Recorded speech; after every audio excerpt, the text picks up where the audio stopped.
From winning heats by enough points to qualify to grand finals on its own to winning 11 out of the 12 games in an FNCS finals. There's been many dominant tournament wins, but only a couple have been so dominant that I can remember it for more than 5 years later. That's why in this video, I'm going to be talking about the most dominant tournament performances in Fortnite's history in order from least impressive as it can be repeated to the most impressive where it can never happen again.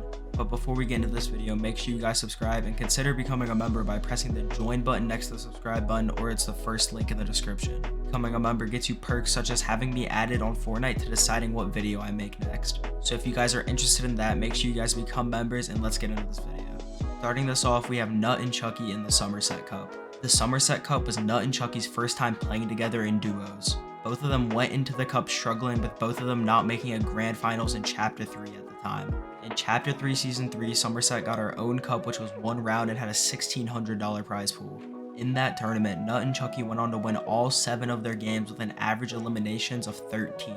They beat out Jamper and Iamzo by 4 points after they won 4 of their 8 games, with an average placement of 5th.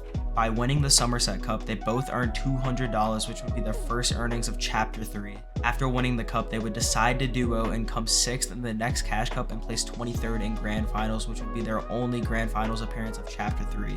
Next up, we have Blake, Scoped, and Okus in Chapter 2 Season 7 FNCS Heats. Blake, Scoped, and Okus qualified to Heats by consistency, with their best placement coming in Week 1 Finals, placing 13th. While it was a weaker heat, their performance still deserves to be on this list. Blake, Scoped, and Okus landed Lazy Lakes in Heat 1, and while contested, they won their heat. So they didn't just win their heat, they dominated it. They won Heat 1 by almost 100 points, which was enough to qualify to Grand Finals on its own. The 6 games of heats, they placed top 6 in 5 of the 6 games, and the 1 game they didn't place top 6, they died off spawn. They won 2 games and had an average of 10 eliminations a game, which was carried by a 30 kill win and a 20 kill third. After absolutely dominating their heat, they ended up placing 17th in Grand Finals. This performance is crazy, but it's so low on the list because it has a chance to be replicated, but it would be very hard with how teams play while contested now. Next up, we have a performance that you definitely remember. We have Bugha in the Solo World Cup. Bugha qualified to the World Cup Solo Finals in Week 1 of the NA East qualifiers, where he won by 1 point, beating out Dubs. Going into World Cup, Bugha was easily the favorite to win, but nobody could guess what was going to happen next. In the World Cup Solo Finals, Bugha won by almost double second place's points. He won the first game with 9 kills, ending it with an insane shockwave play to kill Creo. After dying off spawn in the second game, he came top 5 in the rest of the 4 games. After winning World Cup, Bugha became the face of Fortnite. He had countless interviews on different talk shows and was instantly the most famous esports player of all time. Since winning World Cup, Bugha has won 3 FNCSs and has earned over $3.5 million. This performance will most likely never be replicated because there will never be another World Cup, but if there was, I think it's possible for a player to run away with it. This is where it starts to become impossible to recreate, and since they're all impossible, it's very hard to rank them. Next up, even though it isn't just one tournament, I have to mention it. We have Arkhram, Epic Whale, and Rex winning 4 FNCSs in a row on NA West. When they started trioing in Chapter 2 Season 4, they were all already FNCS champions, with Rex and Epic Whale winning Chapter 2 Season 2 Grand Finals and Arkhram winning Chapter 2 Season 2 Solo Invitational. Their first tournament together, they won the Asia Trio Cash Cup on 120 ping. And when it came time for FNCS, they won the FNCS warm-up and the first 2 weeks of qualifiers. They ended up winning FNCS Grand Finals by 100 points and auto-qualified to the next Grand Finals, where they won that too. They won the next 2 FNCSs after that, and even though the points are getting closer each Grand Finals, they are still the best in the lobby by far. But that only lasted until Chapter 2 Season 8, where they would get dethroned by Reet, Favs, and Snacky, which they came second by 10 points in the season before. But Arkhram and Epic Whale were only off their throne for a little bit because they dropped Rex and picked up Reet, who was a part of the trio that beat them. And in their first tournament together, they won the Trio Cash Cup by a tiebreaker. But in Grand Royale, which is the biggest online tournament in Fortnite's history, Epic Whale, Reet, and Arkhram would win by 33 points, making Epic Whale and Arkhram 6-time FNCS champions. After Grand Royale, Rex would go on to quit, and in Chapter 3 Season 2, Arkhram would quit for Valor after placing 3rd in the Grand Finals. Epic Whale is the only player a part of the trio to not quit, and it looks like he's going to be playing FNCS this year with Clicks. Next up, we have a performance that will never be replicated on any region. Chapter 4 Season 2, Veno and Queasy were the favorite to win Grand Finals after coming 3rd in Week 1 Finals and winning the 2nd week of Finals. Going into Grand Finals, Veno and Queasy won the last Cash Cup before FNCS Grand Finals by 108 points, but that would only be the start of what would go on to be the second most dominant tournament win in Fortnite's history.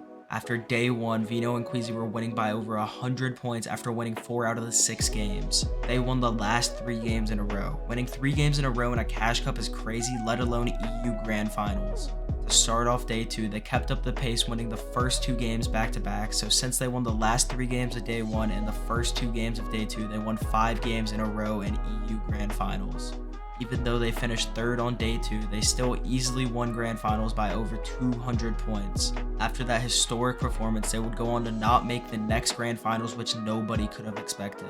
The season after not making Grand Finals, they would go on to place 2nd in the upper bracket of the 2023 FNCS Global Championship, qualifying to Finals. And in Finals, they would go on to place 11th place. After the disappointing performance in the Global Championship, they would split and mark the end of the most dominant duo in Fortnite's history.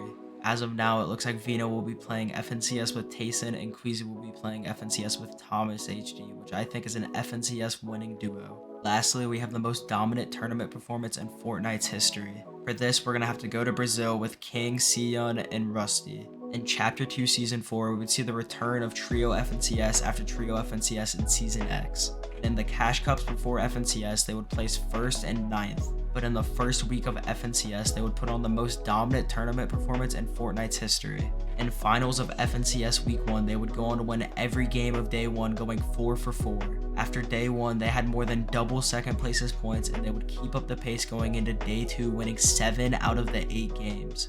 With both days combined, they won by double 2nd place's points, winning 11 out of the 12 games.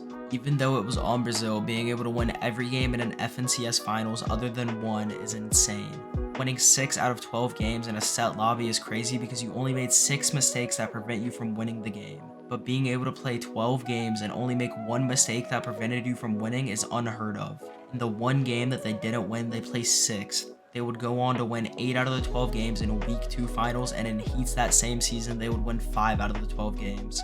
In set lobbies that season, they would go on to win 30 out of the 48 games throughout weekly finals, heats, and grand finals. And in grand finals, they would go on to place 2nd, winning $30,000.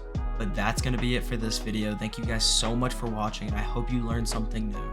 I'm sorry that this video took so long to get out. My Fortnite account got hacked not too long ago, and the person that took it decided to cheat and got my account banned, so I'm working with Epic to get it unbanned. I swear these things only happen to me, but it's okay because it gives me time to grind YouTube for you guys. So for now, that means no tournament videos. I'm still going to try to put out videos like this at least once a week. Make sure you guys like and subscribe and consider becoming a member. And until next time, see you guys later.